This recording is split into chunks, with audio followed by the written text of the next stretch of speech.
Esto es Desde la Redacción, el podcast de Rosario 3. Mi nombre es Ricardo Robbins. Y el mío, Mariano Galíndez. Vicentín es mucho más que una empresa en concurso de acreedores. Es un territorio que se disputa en el plano comercial, judicial y también político. Del desastre que sería una quiebra a una salida con el Estado. De su futuro dependen productores, cooperativas y pueblos enteros de Santa Fe. Entender esa puja abierta es asomarse al complejo mundo de las agroexportadoras, donde no todo es lo que parece, y un eslabón oculto tiene la llave de oro: los traders.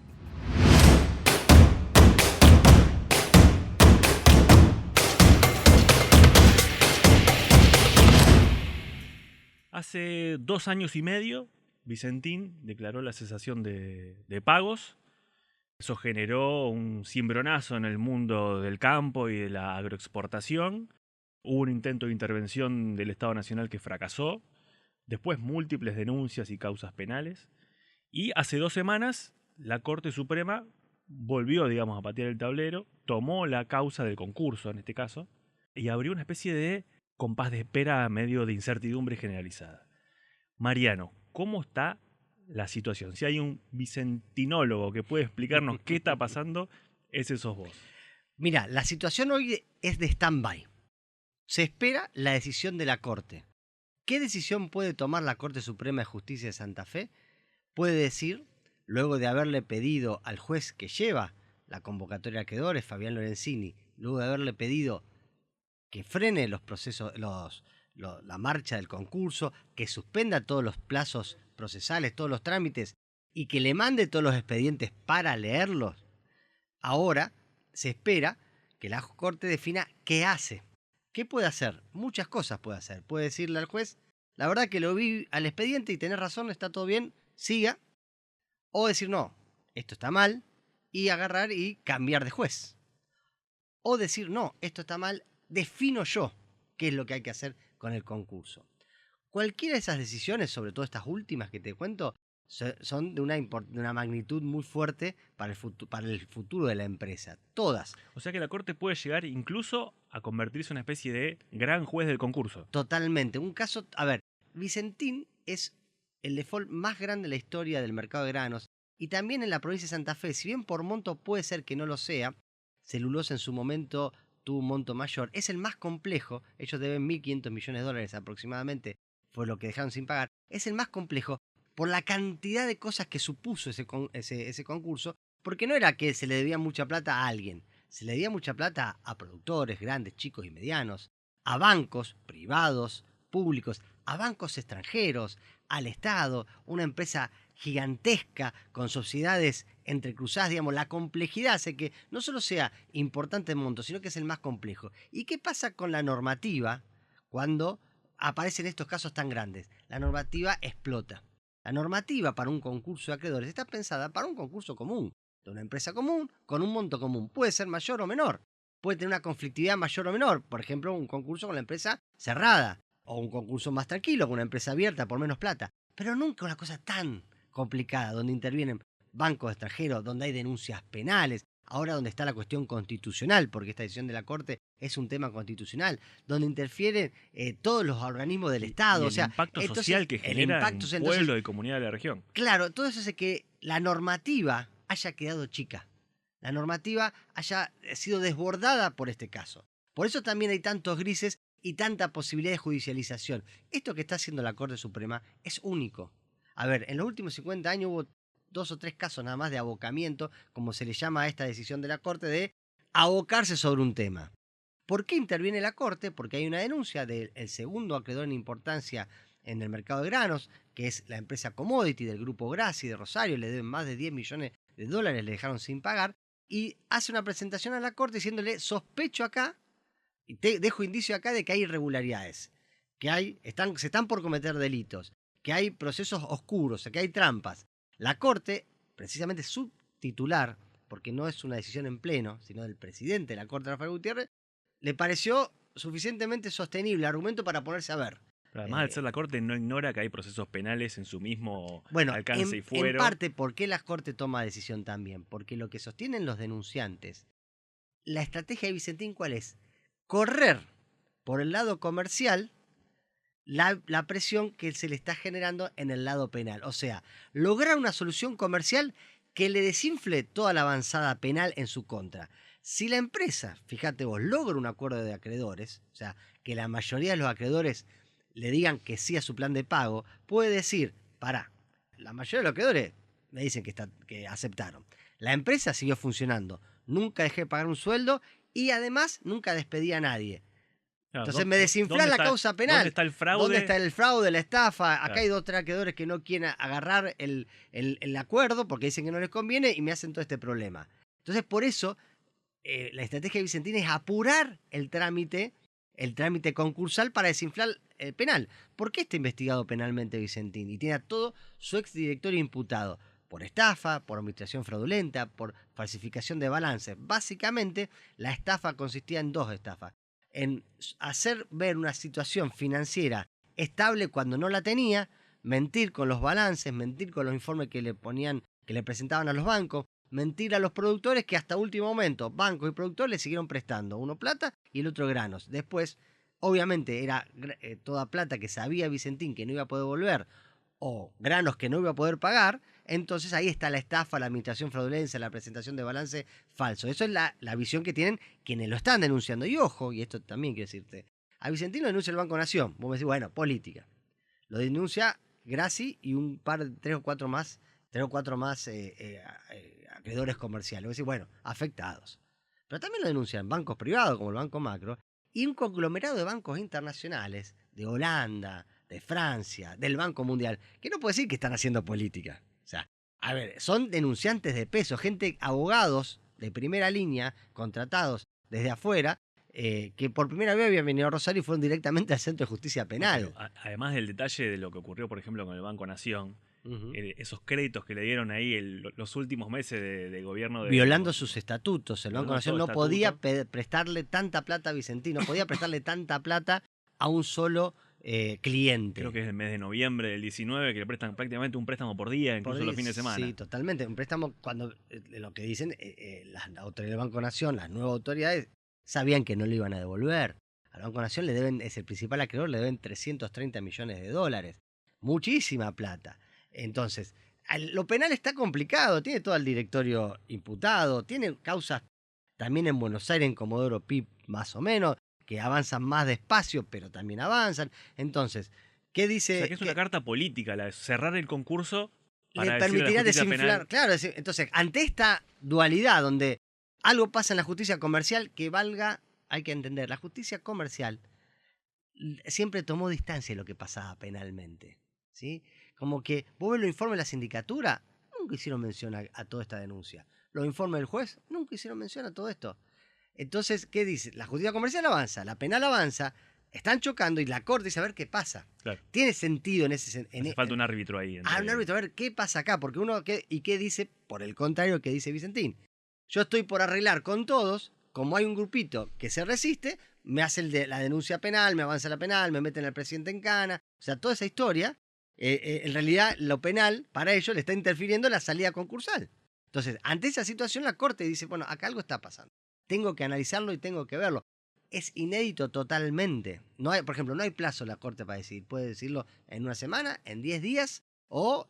no debería pasar mucho tiempo, ¿no? No debería pasar mucho tiempo porque la incertidumbre no es buena para Claro. la empresa en el sentido que hoy, más que más la empresa, si bien no compra ni vende más grano, no exporta, es una inmobiliaria, hoy lo que hace es administrar todas sus plantas y alquilar el servicio industrial o el servicio de puerto. Bueno, pero está toda la gente trabajando.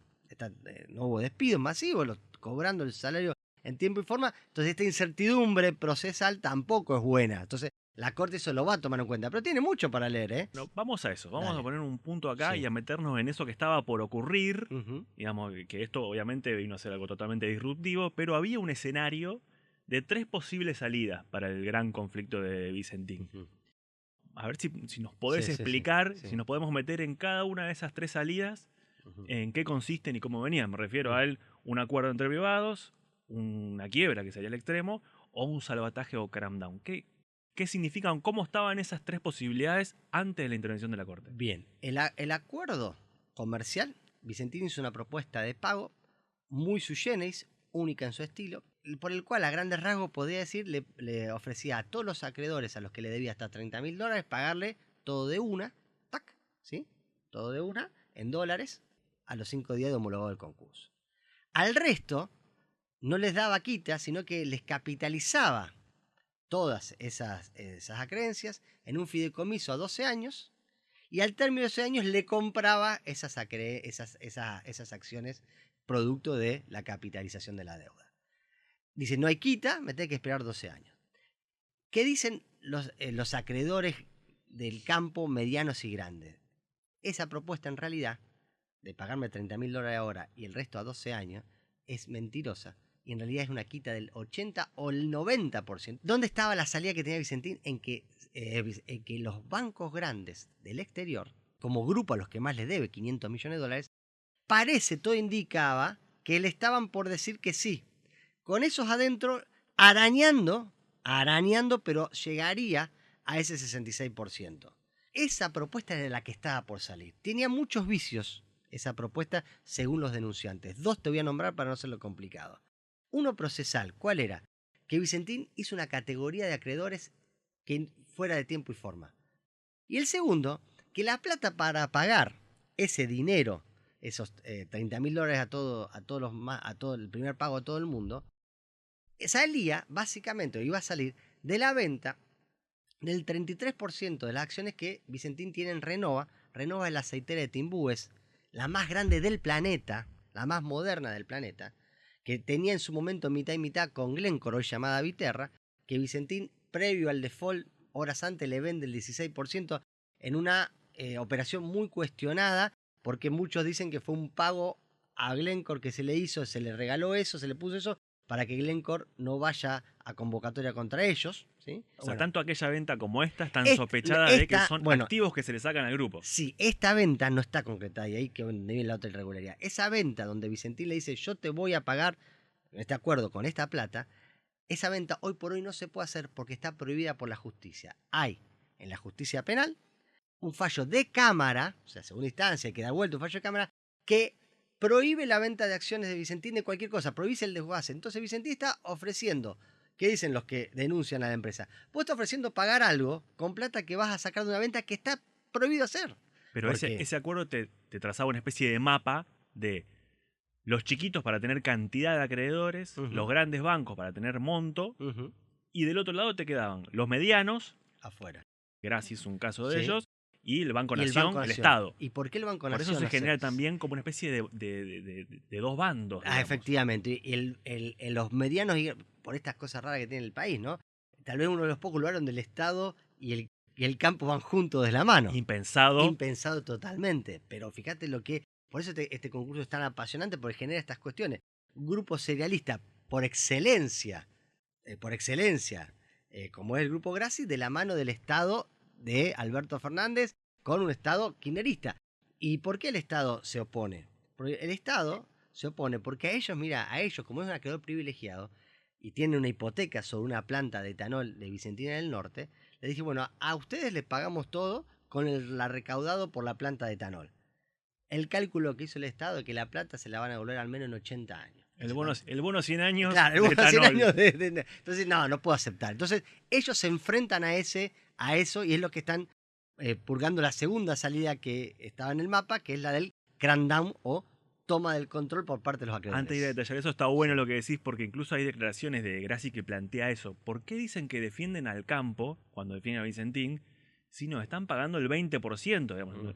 En realidad, entre comillas, nos están robando al campo. Totalmente. Está diciendo eso, paren un poco la mano con defender al campo, porque no es así. No, se genera un puente muy raro ahí entre el gobierno nacional y si yo te lo voy por la historia de esta convocatoria, cuando en plena cuarentena estricta el presidente avanza con un intento de nacionalización de Vicentín fallido, en ese momento logra generar una oposición del campo contra ese intento de nacionalización, logra generar todo un gran movimiento, logra despertar a Cambiemos, que venía muy golpeado, y cuando lo logra hacer, al principal beneficiado es Vicentín, porque casi que lo convierte en héroes en Buenos Aires, donde no están los acreedores que no van a cobrar, donde se politiza todo en términos de grieta.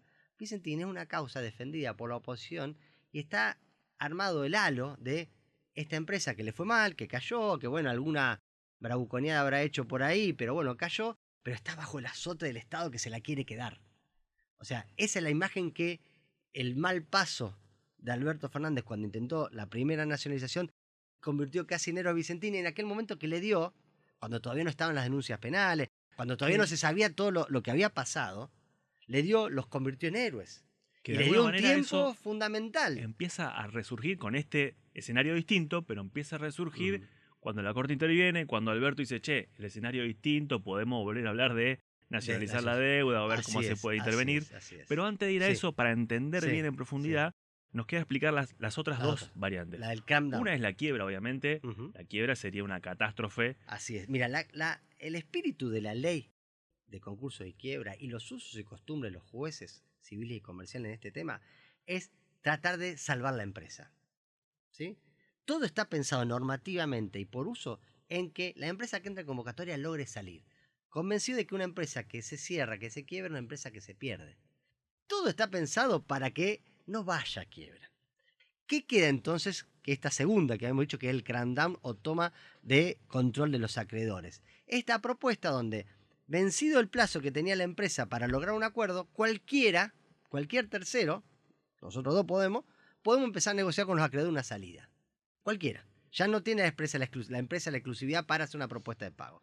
Tenés que convencer a todos los acreedores, pero claramente vos ya como empresa te la tenés que bancar. Si viene una propuesta que convence a los acreedores, por más que la empresa no quiera, en esa instancia se tiene que correr. Entonces, Grupo Grassi con el Banco Nación están trabajando en un cram down. Entrar en un cram down supone una incertidumbre total. No es un camino muy recorrido, porque es complejo. Vos tenés que traer a alguien fuera o los de adentro, poner mucha plata, convencer a todos los acreedores que la empresa no pudo, o sea, tenés que hacer una oferta de pago mejor, un plan de negocios que haga viable la operación de la empresa después. Entonces, ahí es cuando Grassi dice, esto sin el Estado no se puede hacer. Vicentín dice, esto es puro bla bla, acá es quiebra o nosotros. Te hago otro paréntesis Sí. ahí, porque bueno, obviamente el plano político también juega. Obviamente. En Santa Fe existe una comisión de seguimiento de la causa vicentina, integrada por diputados de varios partidos. Se reactivaron un poco también a partir de esto, hubo una reunión, se juntaron con fiscales y demás. Y ahí uno de los diputados, que es del Frade, planteó cómo sería, por lo menos a grandes rasgos, ¿no? Cómo sería un posible salvataje. Yo creo que tiene que ser un modelo de economía mixta, una empresa pública diseñada con capitales estatales y capitales privados, pero virtuosos, ni bobos ni cómplices, ninguno de los dos. Mayoría de acciones a través del Estado Nacional por la deuda que tiene Vicentín con el Banco Nación de $300 millones, más productores, trabajadores, cooperativas y universidades para que le den transparencia a todo el proceso y tengamos una empresa, la más importante nacional en el comercio exterior de granos, que es la principal arteria que alimenta el corazón económico argentino y que juega a favor de las mayorías y no a favor de las minorías. Bueno, ahí está uno de los planteos, ¿no? Sí. No es un detalle técnico, pero es una idea. A ver, yo creo que hay que diferenciar dos temas. Primero, el análisis de lo que hizo Vicentín, ¿sí? Hay muchas sospechas de lo que fueron las maniobras comerciales y financieras previas al default. Y también después es ver, separado de eso, analizar el futuro, ¿sí? Analizar el futuro. Ahí cuando aparece la alternativa de empresas mixtas, es un modelo para armar. No le podés decir que no a un modelo para armar. El tema es ver si te conviene y si es viable. Por ejemplo, hoy por hoy hay ya empresas en el mercado de granos a nivel internacional. Por eso es interesante ver cómo es el mercado de granos a nivel internacional. El mercado de granos a nivel internacional es un mercado que se caracteriza por ser de alta y permanente necesidad de inyección de capital. Vos para jugar en serio, y no ser la líder, obviamente, sino jugar en serio, tenés que tener mucha plata de manera permanente. ¿Por qué? Porque necesitas convencer a los productores que te vendan los granos, o sea, pagar un buen precio. El productor, no estás negociando con alguien que está seco y te acepta cualquier cosa. Se defiende, tiene el oscilo bolsa, tiene respaldo. O sea, necesitas plata para armar los puertos, para financiar el comercio exterior, para financiar el sector de crushing. Es mucha plata. ¿Qué hacen las multinacionales, por ejemplo, las que operan acá en el país? Y convencen el trabajo del presidente de Cargill, Bunge o Cofco a nivel nacional. Lo que tienen que hacer es convencer a sus casas matrices de que le envíen dinero. Permanente inyección de dinero. ¿Sí? Cuando decís permanente hay que tener mucha plata todo el tiempo. Todo el tiempo. Porque tenés que comprar granos, comprar insumos, pagar salarios, pagar inversiones costosísimas en maquinaria y sobre todo en puertos, pagar la financiación de toda esa exportación. Bueno, es mucha plata. Pagar sobre todo el gasto de almacenamiento, el gasto de transporte. O sea, es mucho dinero vos para mover eso. Es intensivo. Son pocas empresas a nivel global que lo hacen. Bueno, ¿qué pasa con las empresas argentinas? ¿Cuál es la posibilidad que tienen de competir? Tomando crédito. Para un negocio cuya rentabilidad, cuyo margen es pequeño. El negocio, si vos lo ves por las que cotizan en bolsa, de la renta es del 7 o del 10%. Eso me sorprende. Porque es la mucho el renta gasto. de la agroexportación no es... No, a ver, un casino da más plata. ¿Sí? O sea, la renta es poca en los términos porcentuales. Es mucha en dinero. Pero vos ves todo lo que tenés que poner con lo que llevas del 7 al 10%. No es acá, en todo el mundo es así. ¿Y eso es en blanco y hay que sumarle el negro o no tiene nada que ver? Después lo ponemos, porque yo creo que más el negro es para otra parte del negocio. Acá estamos hablando de la aceitera, ahora de lo registrado. Sí, ¿sí? Bien. Y a ver, lo que es negro, si se consume en el mercado interno, que sería yo vendo grano negro a un pollero, a una avícola, queda negro. Si vos tenés que exportar en un momento se blanquea. No hay nada que salga en negro. ¿Sí? Entonces, lo en negro generalmente no va a exportación. El productor que opera en negro en su gran mayoría termina en un consumo interno. En la justicia, en la FIP, Regional Rosario, todas las causas que se estaban investigando tradicionalmente de granos en negro, todas terminaban siempre blanqueado el cereal en Vicentín. Todas. ¿Vicentín era culpable? No. ¿Por qué? Porque Vicentín, su estrategia de compra, siempre fue la siguiente. Yo le compro un intermediario, nunca le compro un chacarero. Mi obligación como comprador de grano es que a la persona que yo le compre tenga todos los papeles en blanco. Ahora. ¿De dónde viene? Ahora, la obligación de ese intermediario es que el otro tenga en blanco, y esa no la hacía.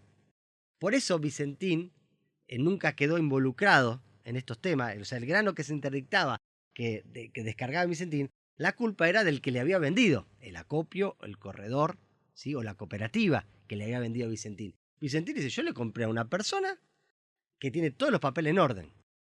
La fiesta del grano en negro, como nosotros la pensamos, es una cosa del pasado. Hoy existe, porque nuestra economía en general está en negro, pero es más difícil, ¿por qué? Porque el Estado ahí necesita que esté en blanco para cobrar retenciones. Claro. No es de grueso. No, pero ni mucho menos. Hoy es residual. En el pasado, 20, 30, 40 años atrás, se han hecho millonarios gente vendiendo grano negro. Hoy no hay ese volumen. Y la gran mayoría de ese volumen en negro, ¿dónde termina? ¿Sabes dónde? En el mercado interno. El caso excepcional es el trigo. Días atrás, la Federación de Industriales Panaderos calculó que el 30% del pan que se vende es en negro en el país.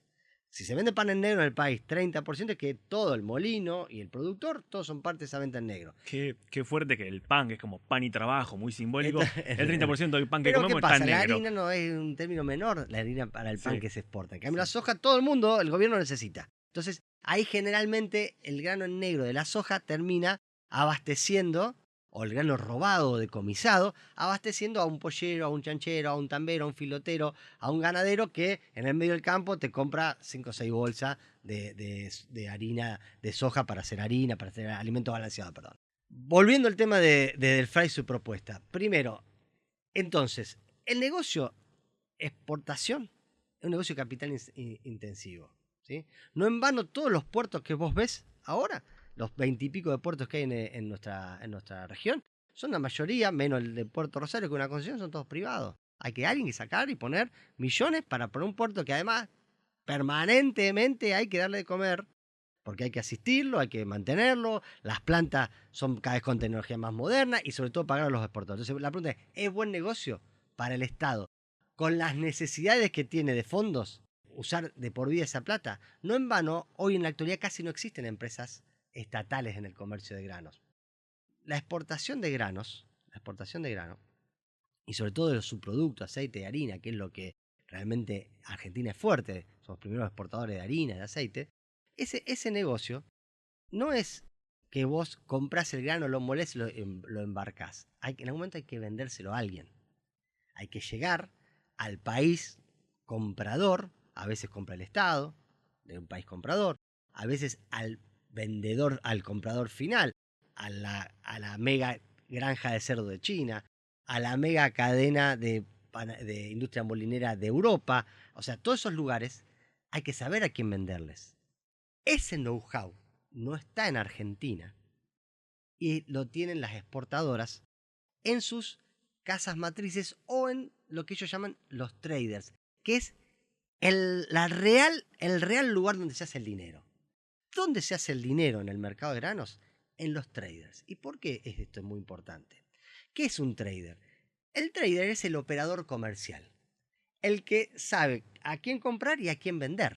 Es eso, como que ¿a quién le vendo el auto? O sea, ¿a quién le vendo mi casa? Bueno, el que te consigue el comprador, el que te consigue, es el broker, ese broker internacional. La mano invisible del mercado acá sería el trader. El trader. Es muy visible. Argentina, cuando se dice, acá en Argentina, te dicen, nosotros desde Argentina exportamos a China, a India, para. Bueno, en realidad, Argentina no le vende a esos países. Cargill Argentina, Bunge Argentina, Vicentín, le venden a Cargill Internacional, Bunge Internacional o a un operador privado el grano, y ese operador privado es el que dice a dónde va. No está el comerciante acá, es muy poco el comerciante acá, che, conseguí el destino. No, vos le vendés al trader. O sea, el grueso al trader. Un ejercicio para visualizarlo. Sí. Supongamos que progresa la idea del salvataje Cram Down, el Estado Nacional a través del Banco Nación, con la deuda que tiene 300 millones, más Grassi y otros acreedores, toman el control de la empresa. Compran los cereales, lo muelen, tienen su puerto. Ahora, cuando tienen el barco cargado, no tienen a quién vendérselo ellos por sí mismos. Por eso mismo. Necesitan esta figura del trader. La figura del trader. Y eso no lo tendría en sí. No está desarrollado en Argentina. De hecho, por ejemplo, cooperativas como AFA y ACA, que exportan, muy poquito exportan de manera directa. Generalmente el negocio de exportación que sí se hace en Argentina es para granos muy específicos, un maíz colorado, un grano no genéticamente modificado, que tiene compradores muy específicos, que es residual y que sí es conocido. Pero estos grandes volúmenes de abastecimiento, porque no hay que olvidarlo, estos negocios en definitiva son como clubes. Vos para entrar tenés que pertenecer, ¿sí? Entonces vos no llegás a decir, che, voy a comprarle a China. No, el chino te va a decir, ¿vos de dónde sos? Porque yo te compro a vos, tengo que tener a alguien que me garantice por mucho tiempo que me va a seguir vendiendo vos. Y vos me das esa garantía, o mis asociados al club, donde hay garantía. A ver, este es un negocio con muchas garantías. Vos sos, imagínate, un importador chino o europeo. Vos tenés que garantizar, tu comprador te tiene que garantizar que va a comprar el grano, que lo va a procesar, que lo va a exportar, que lo va a traer por barco durante todo, va a cruzar un océano y lo va a llevar en tiempo y forma. Todo eso es caro, con muchas garantías, muy costoso. Entonces, es un grupo selecto el que está ahí. El trader, entonces vos decís, ¿a quién le vende hoy Argentina, Cargill Argentina? A Cargill Internacional. ¿A quién le vende Bunge? A Bunge Internacional, que tienen los traders en lugares, como les gusta decir a ellos, instalados de baja capacidad de tributación. Paraísos fiscales. Dicho en términos de lugares donde se paga muy poco impuesto. Sí. ¿Por qué? Porque entonces ellos pueden ahí comprar y vender sin tanto peso fiscal, porque generalmente es un negocio donde vos decís, bueno, yo le compro este barco que va a salir a Argentina para ir a China. En el medio, la verdad que sabés que si se subió el precio y los holandeses están como locos, se lo vende a Holanda, desvía. Bueno, todas esas operaciones se pueden hacer en lugares donde no te miren tanto los papeles o no sean tan costosos mirártelo. Por eso se instalan en Suiza, por ejemplo, es un lugar donde se instalan en Uruguay también, en el Caribe. Ahí están los traders, las oficinas con gente que hace esos movimientos de comprar y vender. Y yo te dije que ahí está el gran negocio. Primero, por una razón que yo te digo, ellos saben, tienen el dato del cliente, a quién le vendés, ¿sí? Y mejor dicho, el cliente te acepta. Vos podés tener el dato, hay una fábrica china que necesita tanto. Pero vos quién sos. Pero toca la puerta, yo soy, ¿quién sabe? O sea, bueno. Pero además de eso, tienen otra cosa que puede hacer plata. Porque en esa compra-venta del grano real, que se hace con plata, genera un negocio financiero que bien arbitrado, con posición en bono, en acciones, en lo que fuere de los mercados, en cash, en tipo de cambio, en moneda, en tasa de interés, haces un negocio financiero de arbitraje donde ahí está la generación de dinero. Sí, como en esta etapa del capitalismo, ningún negocio está escindido de esta cosa más esta pata más Bueno, financiera. en los traders tiene dos partes. Son los que te comercializan la mercadería real y además los que te trabajan el dinero. Claro. Y ahí es donde se hace la plata. Y hay un trader argentino. Mira, un trader conocido que de los que quedó, JJ Hirchensen, porque es un negocio para pocos. Es un negocio para pocos. Que es el único independiente y que generalmente es el que le compra a las empresas que no tienen casa matrices. Le compra algo a Molinos, algo a GD. Vicentín le vendía todo. O sea, cuando Vicentín decía, nosotros venía los Nardelli y decía, nosotros le exportamos a China. No, vos le vendés a Hirchensen. Hirchensen es el que consigue. A JJ Hirchensen es el que consigue. Vos le estás vendiendo a ellos. No tenés un desarrollo, un departamento comercial que conseguís. Vos te contribuís a instalar tu marca porque tenés que estar en las grandes ferias, tenés que conocer. Es cierto, en la Argentina acompañarte como marca país. O sea, hay cosas que vos haces. Tenés negocios puntuales propios, ¿sí? Que vos decís, bueno, esto sí le puedo vender porque esto por los volúmenes, por los tiempos, lo puedo manejar. Ahora, las casas matrices de Cargill, Bunge, Sí. no comprarían a esa eventual Vicentín Nacional. Pueden comprar Pero también, esa pero trader sí. argentina sí podría seguir negociando. Primero, no podría estar instalado en el país, por cuestión impositiva. No hay traders argentinos que puedan hoy desarrollar eso. Pero ponele que sí. Lo cierto es que la pregunta es, ¿para qué hacerlo si alguien lo puede hacer por nosotros? Vamos ahí. ¿Sí? Porque muchas de las cosas que dividen agua y generan Sí. mucha polémica son básicamente dos propuestas o consignas que se dicen. Hay que nacionalizar Vicentín para cuidar la mesa de los argentinos porque se puede regular el precio de los alimentos. Esa es una. Y la otra, una empresa testigo, en donde permite, digamos, conocer un poco mejor ese mercado, cómo se está moviendo, controlar la evasión. Son como los dos grandes argumentos. Lo de los alimentos parece raro por lo que hace Vicentín, digamos. Lo de la empresa testigo, Mira, lo de los ¿qué asidero alimentos, como tiene? decís vos, a ver, Vicentín casi no tiene productos sobre la mesa. Vicentín es una aceitera, lo que está, una aceitera, que el grueso de su negocio es exportar harina de soja, algo de aceite de soja, no envasado, sino crudo, ¿sí? El otro es el tema bueno, para tener a alguien testigo, una empresa testigo, en un mercado. Hay varias cosas para aclarar en eso. Primero, es una posición que se puede sostener, tendrá su argumento. No hay por qué desecharla de una manera, a veces como hace la propia gente del ambiente, como, ¿no? ¿Por qué? Ahí se pueden hacer cosas. Lo que yo tengo las dudas es lo siguiente. Primero, el mercado de granos es un mercado, el mercado, digamos, de industrias aceiteras, exportadoras, es de los grandes, tal vez el menos concentrado del mundo. Más en Argentina, ¿eh? Porque en Argentina además están los grandes del exterior, hay empresas nacionales, como te decía, GD, Molinos, hay otras más chicas, pero también en su momento teníamos Vicentín. Si vos lo comparás con la industria del acero, la industria del petróleo, hay más proveedores. Hay más proveedores de granos, compradores de granos. No es un oligopolio. Lijo, oligopolio hay en el acero, no en los granos. Primero, el tema de evitar la concentración. Si querés evitar la concentración, arrancá por los sectores que están concentrados. Petróleo, energía y acero. Esos son de los importantes. Los granos, de todo eso, el que más descentralizado está. Hay 10 empresas por lo menos. 10 empresas gigantes, grandes, pero si vos sumás, debe haber más de 30 que están en el negocio. Y si metés molino, etcétera, te vas. Todavía mucho más. O sea, es gigantesco eso. Entonces vos decís, pero controlar. Bueno, y el Estado tiene toda esa información. ¿Por qué? Porque todo lo que hay que hacer los trámites para exportar por aduana, todas estas operaciones tienen que estar registradas por AFIP, o sea, la AFIP. Pero no solo eso, los precios sobre los cuales se transa, los precios de referencia, los pone el gobierno vía el Ministerio de Agricultura. El precio FAS, ¿sí? Que es el precio sobre el cual se calcula un precio de referencia. Todas las operaciones de compra-venta, además de registrarlas en la AFIP, cuando se hacen los balances, las empresas, tienen que online, en el momento, en el día, cargarla en una plataforma que se llama CIO Granos, que es de acceso público. Entonces vos hoy te metes CIO Granos y ves cuánto se vendió una tonelada de soja en Pavón arriba. Está todo. O sea, tenés aduana, AFIP, agricultura, Ciogranos, las que operan en bolsas reguladas por CNB. O sea, si hay información, la hay. Y también hay participación estatal minoritaria, pero con presencia en directorio y con acceso a todos los balances que se te ocurra, del Estado por ejemplo, en molinos.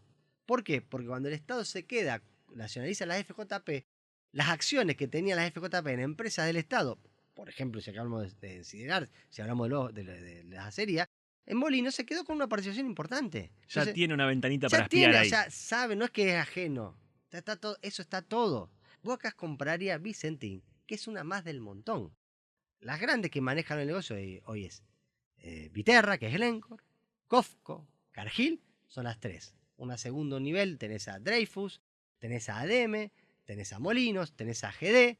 Y vos, Vicentín, ahora que estaría desarmada, estarías debajo de ese lote o peleando el último puesto en ese lote. O sea que no vas a poder regular ningún mercado, porque si vos querés a alguien que te fije precio o no, los grandes son los que te lo van a fijar. No es que estás tomando el poder de YPF. O sea, bueno, vale, ahora, o sea, puede ser muy discutible o no, pero Brasil tiene la participación de Petrobras. Sí, por sí, más no que es ahora que Petrobras, no es YPF. por eso, Ahora, entonces vos decís, vale, entonces, y otro tema, entonces vos decís, ¿vale ese esfuerzo? O sea, poner mucha guita en una empresa que hay que poner mucha guita permanentemente el Estado que no tiene.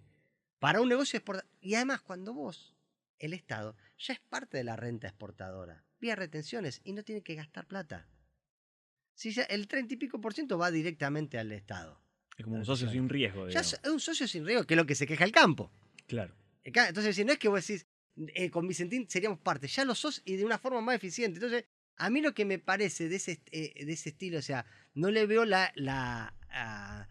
en la discusión de proyectos, sino en la discusión teórica, porque eso cada uno tiene su opinión y la puede argumentar, sino en la efectividad de hacerlo, no lo veo. Más si hay un comprador para la empresa, como puede ser lo que está negociando Vicentín, o una alternativa de No cram sería down. la única medida para evitar la caída de puestos de Porque trabajo. además hay que entender una cuestión. Una cosa es la nacionalización con todo lo que eso imponga. Y otra es la salida concursal, pero en vez del plan Vicentín, el plan Nación, Graci o Grupo Acreedores, donde cual, pues lo que hace es el Estado pone su deuda, la capitaliza para cobrarla, participa de ese negocio, es parte de eso, y quedaría, si vos lo ves, casi como el caso de Molinos, adentro de una empresa. Mayoritariamente, posiblemente lo mayoritario no entren. A ver, hay mucho, por eso también hay que ser muy fino. Hay muchos productores que ya le dijeron que sí a Vicentín, la mayoría, los más chicos. ¿Por qué? Cobran y se van. Pues acá está diciendo, no, te hago otra propuesta y vas a tener de socio al Estado. Es Sí, una además, invitación a salir corriendo sí, para ellos. Lo otro es que va a ser difícil que esos chiquitos vuelvan a confiar en Vicentín. Totalmente. Esté en manos del Estado, esté en manos Por de eso. Graci, esté Entonces, en manos de quien yo esté. creo que la alternativa del Estado tiene dos fases muy distintas. Pensar esto como cómo logramos que el Banco Nación no pierda esa plata que es de todos, Sí. que la Recordemos, recupere, son más de 300 millones más de de 300 dólares. millones de dólares. Es de más, todos los argentinos. todos los argentinos, pero además con eso, es tomada de manera irregular porque le prestaron por fuera, incluso con los equipos técnicos diciéndole no le preste, de manera fraudulenta porque Vicentín truchaba los balances o quedó confirmado. Más allá del castigo penal que tienen que tener los que eso hicieron, la forma de resarcir mejor al Estado. Claramente el Estado está diciendo, che, que me paga 80 años no me está resarciendo. Entonces busco una nueva forma, participo, me meto en el negocio, pero yo le quitaría esa mística de, a ver, vamos a tratar de lograr que Vicentín, con otra gente, porque esta gente, me pongo en la cabeza de un plan. Uno es la gesta nacionalista. Yo esa no la veo. Tomamos, porque con esto el mercado vamos a tener precio de referencia, yo eso, para mí, es un blef. Ahora la otra es el Estado, con los privados, corriendo a esta gente que protagonizó este escandaloso default, tomando un plan de negocios que le permite al Estado cobrar en tiempo y forma, recuperar ese dinero, a los acreedores privados también, mantener una empresa viva que no se desguace. Porque de hecho, la propuesta de Vicentín es un desguace. Una planta va para Viterra, una va para ACA, una va para Bunge, desaparece como unidad. Mantener una unidad productiva. O sea, vos decís, ni el Estado bobo pasivo que no hace nada y deja que lo estafen, ni subirse a un un callo proyecto que no se sabe sí, bien qué va a pasar. ¿Para qué meterte vos en una cuestión que la vas a chocar? Porque la chocás. Y Pero no porque no sepa el Estado, porque el negocio es otro, Sí, es sí, fuerte. sí, se Entonces, entiende. La ahora hay complejidad del una negocio. cuestión en el Estado donde diga, bueno, vamos a hacer un plan de negocio en serio, con alguien más de afuera que ponga guita privada, en serio, que además los acreedores capitalicen en serio, mantengamos la unidad productiva en serio, mantengamos los trabajadores en serio, y sí que emerja ahí una empresa mixta, posiblemente no conducida por el Estado, ¿sí? No solo en el gerenciamiento, sino en la conducción mayoritaria de las acciones, Ujú. porque vos necesitas tener hoy por hoy algunas garantías que te da para entrar en los mercados del sector privado que el Estado no las da. Entonces yo te digo, podés tener un montón de herramientas de negocio si te querés anclar con YPF. Para mí el plan que estaba haciendo Gabriel Delgado, cuando Alberto Fernández lo llama, era muy bueno, donde vos construís una empresa con participación estatal, porque otra no hay, capitalizando. Es una alternativa para mí de lograr que no se pierda un jugador, porque acá también hay un tema. La industria aceitera, que sale a criticar esto del Estado. ¿Por qué lo sale a criticar? Por dos razones. La primera es que no quiere tener una empresa estatal, 100% estatal. O sea, una empresa que lo imagino del peronismo del 50 estatal, porque si a esto ya sé cómo es la historia. Le van a dar promociones fiscales que a los privados no le van a cobrar retenciones que a los privados no. O sea, todo ese O tema. sea, ese es el motivo. Entonces, y el segundo, no quieren un Sí. Estado porque lo ven como una competencia desleal. Ajá. Y el segundo es porque el otro plan es mejor, porque es el desguace. Sacás encima un competidor. Claro.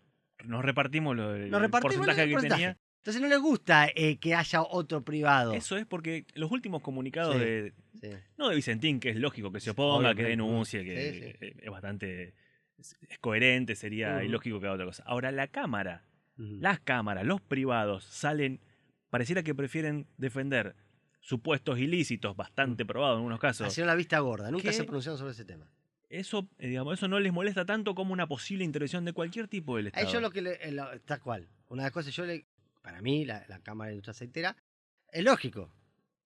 Ahí adentro está Bunge y está Viterra, dos de los beneficiados del plan Vicentín, porque serían que se quedarían con los activos. A ver, no olvidemos que en el fondo de todo esto, entre todo este barullo de tema que estamos hablando, está en juego el control de la aceitera más grande del mundo, que es Renova. ¿Sí? El puerto.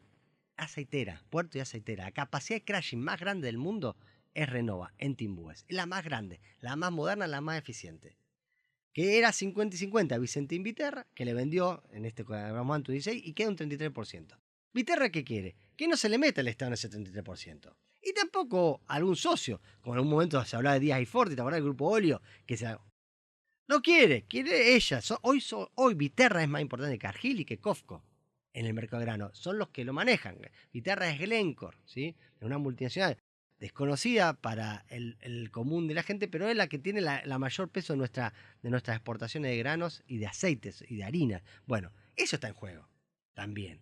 Y es mucha plata. Entonces, Viterra, ¿qué dice? Yo quiero, las aceiteras que dicen, a nosotros nos conviene este plan que va al desguace, se elimina una unidad productiva, hay uno menos para competir, ¿sí? Y al mismo tiempo, no lo quiero al otro porque no solo voy a tener una unidad, sino que puede ser que sea el Estado. ¿Y qué pasa con el Estado? Y el Estado, si un día para ganar mercado dice no le cobro retención a los productores que me vendan a mí, se lo puede hacer. Porque de hecho, a veces pasa eso. Que los sueldos de los aceiteros sean más baratos allá, o porque no los pague, la empresa pague tanto y el resto sea un aporte del tesoro. Cualquier cosa, me imaginan. Por eso no la quieren. O sea que detrás de grandes discursos, de un Hay lado negocio, libertad todo de mercado pura y del otro lado hay- intervención estatal, hay negocio. Todo esto siempre Plata. termina con alguien firmando un cheque. Y alguien cobrando. El resto es Sí. posible. Pero de algún lado alguien paga y alguien cobra. Todo es así. Y esta batalla por Vicentín está abierta. Está abierta y para mí promete todavía mucho más capítulos picantes. Mariano, muchas gracias. A vos. Producción periodística, Ricardo Robbins y Mariano Galíndez. Edición sonora, identidad de marca y dirección ejecutiva a cargo de Ezequiel Clerici. Desde la redacción es una creación de Rosario 3, Grupo Televisión Litoral. Gracias por tu atención.